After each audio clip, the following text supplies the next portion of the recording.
Hey everybody, we're talking about how stress sabotages your libido. I'm Dr. Diane, and I realize stress is like such a cliche thing to say, right? It's so easy in medicine to be like, oh, you're just stressed, or stress causes that, yada, yada.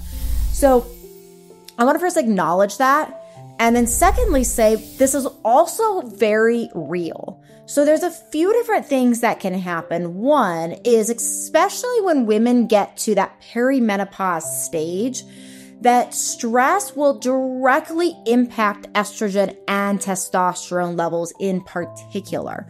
So once the ovaries stop making hormones, our adrenal glands, which are the glands that are producing our stress hormones, also produce something called DHEA, which is a precursor to estrogen and testosterone. So after menopause and in perimenopause, when the hormones are starting to shift, after menopause, what winds up happening is we wind up having our adrenal glands, our stress glands, totally responsible for DHEA and therefore for estrogen and testosterone. So if you go into perimenopause and menopause stressed, which most women do, right? It's like, well, how do I not do that, right? Is a common question when it's kids and relationship and career and trying to stay in shape and trying to run a household and all the other things that you probably have taken on.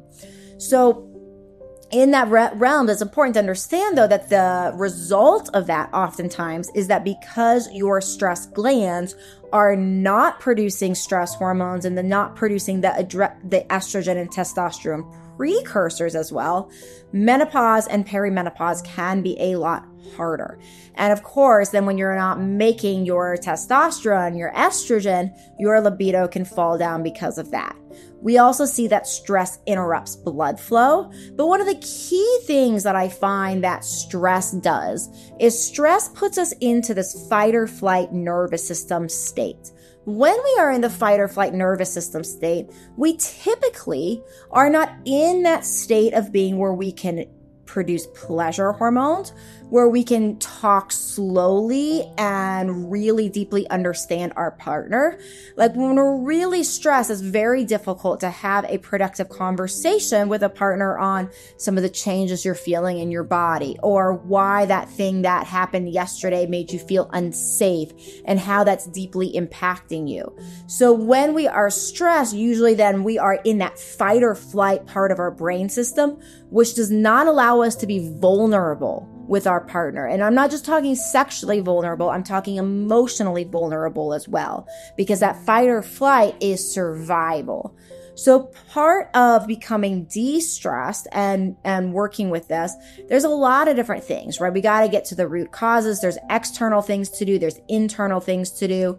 One of the things I would recommend, though, is actually putting on your calendar sometime every week where you literally turn your phone off, you turn all of your notifications off, and you're just with your partner. Or if you can't do that because you have kids and you have people that need to get a hold of you, just being very, very, very clear on these are the things that you are going to answer and attend to, and these are the things that you are not.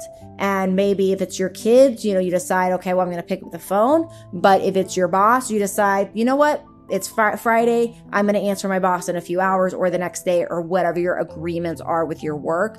Because some of that is cultivating the time to say, my nervous system has time to get out of that fight or flight, that continual nervous system state of tasking. I have to do this, I have to do that, I have to do that, really keeps our nervous system in that state where it's very difficult to be vulnerable. And it's very, very hard to access the libido, especially as a woman, if you're not able to be vulnerable. Men tend to bond over a hormone called vasopressin. Vasopressin is a very, very different hormone than what women tend to bond with, which is a little bit stronger of the hormone oxytocin. So when men bond through vasopressin with other men by doing sports and conquering jobs and tasks, right? That releases vasopressin, and that is a male bonding component. But males also bond with female counterparts also with the use of vasopressin. But that oftentimes is still related to things like doing a project, overcoming something hard together. And so men may not have that same sense of like distance from you during the stressful period because they actually get bonded due to vasopressin when they go through hard times. So it takes an understanding of how females bond and the impact of stress, especially on the female libido, to really help men understand that, oh, the approach around libido with stress is different.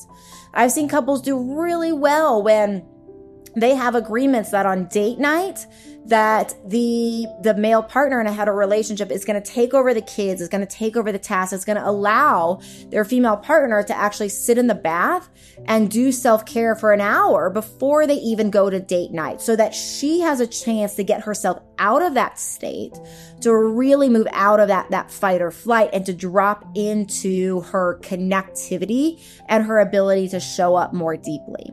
So please let me know what else you need in terms of this whole conversation. Please do subscribe to my channel. More videos coming out like this soon. I'm Dr. Diane, your libido doc. I'll see you real soon.